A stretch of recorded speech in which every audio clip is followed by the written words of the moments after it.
Hello বন্ধুরা, নমস্কার। আজকের এই ভিডিওতে আমি তোমাদের সাথে দুইটি কোম্পানি নিয়ে আলোচনা করব। একটি হচ্ছে টাটা মোটরস কোম্পানি আর আরেকটি হচ্ছে মারুতি সুজুকি কোম্পানি। সর্বপ্রথমে যদি আমরা টাটা মোটরসের কথা বলি, তাহলে কোম্পানিতে প্রায় আজকে 5%-এর একটা নেগেটিভ সেন্টিমেন্ট দেখা দিয়েছে, অর্থাৎ নেগেটিভ রিটার্ন দিয়েছে। এই কোম্পানি সম্পর্কে একটা নেগেটিভ রিপোর্ট বেরিয়েছে। সেই নেগেটিভ রিপোর্টটি হচ্ছে tata motors shares fall may be another 20% due to JLR wants UBS। অর্থাৎ UBS যে ব্রোকারেজ হাউস রয়েছে তার মতে যে টাটা মোটরস এখান থেকে 20% ডাউন সাইডে যাবে, অর্থাৎ 20% পর্যন্ত ডাউনফল হবে এই কোম্পানিটি। Global brokerage house firm UBS has issued a sell recommendation on Tata Motors with a price target 825 per share। দিগ্গজ গ্লোবাল ব্রোকারেজ ফার্ম UBS তার মতে এই কোম্পানিটি 825 টাকা পর্যন্ত এই শেয়ারটি নিচে নামতে পারে বর্তমান প্রাইস থেকে। এর জন্য তিনি এই কোম্পানিটিকে সেল করার রেকমেন্ড করতেছে। কোম্পানিটি অলরেডি 12% ডাউন সাইড রয়েছে তার রেকর্ড হাই থেকে। তার রেকর্ড হাই অর্থাৎ অল টাইম হাই যদি দেখি, কোম্পানিটি 1179 টাকা অল টাইম হাই বানিয়েছিল 30 জুলাই 2024 সালে, অর্থাৎ মোটামুটি 1-1.5 মাস আগে এই কোম্পানিটি তার অল টাইম হাই বানিয়েছিল। সেখান থেকে প্রায় 12% নিচে চলে এসেছে। ব্রোকারেজ ফার্মের মতে রেঞ্জ রোভার এবং রেঞ্জ রোভার স্পট যে জেলার প্রিমিয়াম মডেল রয়েছে, সেই প্রিমিয়াম মডেলের সেল প্রাইস যদিও বেড়েছে, কিন্তু এর যে ডিমান্ড বিশ্ববাজারে রয়েছে সেই ডিমান্ড ধীরে ধীরে অনেকটাই কমে যাচ্ছে। এছাড়া তার মতে কোম্পানির যে অর্ডার বুক রয়েছে সেই অর্ডার বুক প্রি প্যান্ডামিকের পর থেকে কমে গেছে। অর্থাৎ যতক্ষণ না কোম্পানির অর্ডার বুক বাড়বে ততক্ষণ কোম্পানিতে রেভিনিউ কি করে বাড়বে, আর রেভিনিউ না বাড়লে তো প্রাইস উপরে যাওয়া সময়টা কম থাকে। তার জন্য তিনি এই কোম্পানিতে সেল রিকমেন্ডেশন দিয়েছে। অনেক ব্রোকারেজই অনেক সময় বিভিন্ন টার্গেট দিয়ে থাকে, তো সেই টার্গেট কতটা সঠিক না সঠিক সেটা আমাদের দেখার বিষয় না।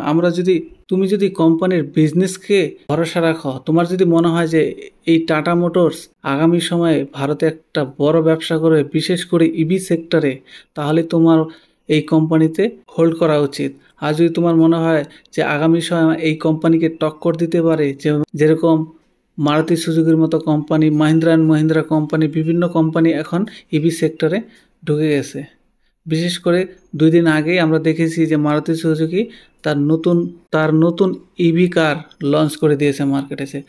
অর্থাৎ কোম্পানির জন্য আগামী সময়টা খুবই টাফ হতে চলেছে। যদিও বর্তমানে টাটা মোটরস ইভি সেক্টরে 70% ক্যাপচার করে রেখেছে, তাও আগামী সময় এই কোম্পানির মার্কেট শেয়ার কমতে পারে। এখন যদি আমাদের মারুতি সুজুকির কথা বলি, মারুতি সুজুকি সেট এ লঞ্চ 500 কিমি range electric vehicle boost Indian EV market. অর্থাৎ কোম্পানি 500 কিমি রেঞ্জের একটা নতুন ইলেকট্রিক কার অলরেডি লঞ্চ করে দিয়েছে।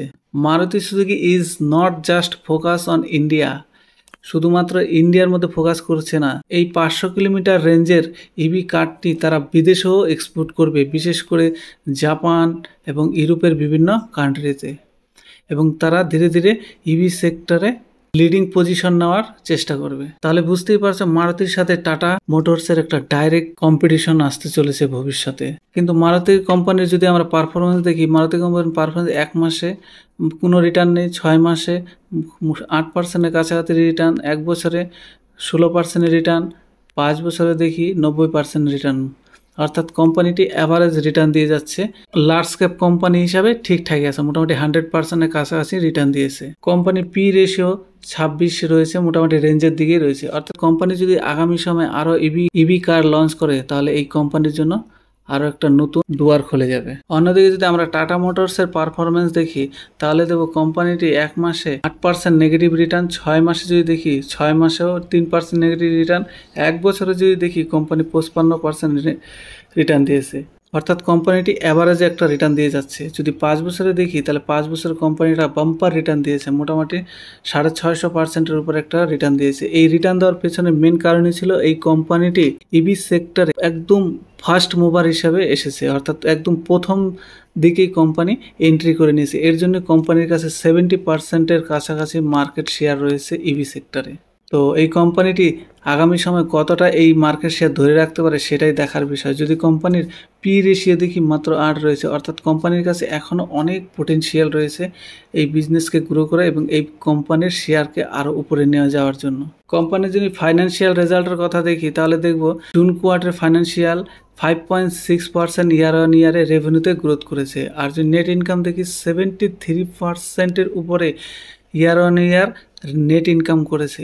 প্রফিট মার্জিন 64%-এর উপরে রয়েছে। কিন্তু সবথেকে বড় কথা হচ্ছে জুন কোয়ার্টারে যে এস্টিমেট ছিল সেই এস্টিমেটকে কোম্পানি বিট করতে পারেনি, প্রায় 10%-এর নিচে রয়েছে এস্টিমেট বিট থেকে। এর জন্য কোম্পানিতে শর্ট টার্মের জন্য একটা নেগেটিভ সেন্টিমেন্ট রয়েছে, অর্থাৎ জুলাইয়ের পর থেকে কোম্পানিতে ধীরে ধীরে শেয়ার নিচে নেমেছে।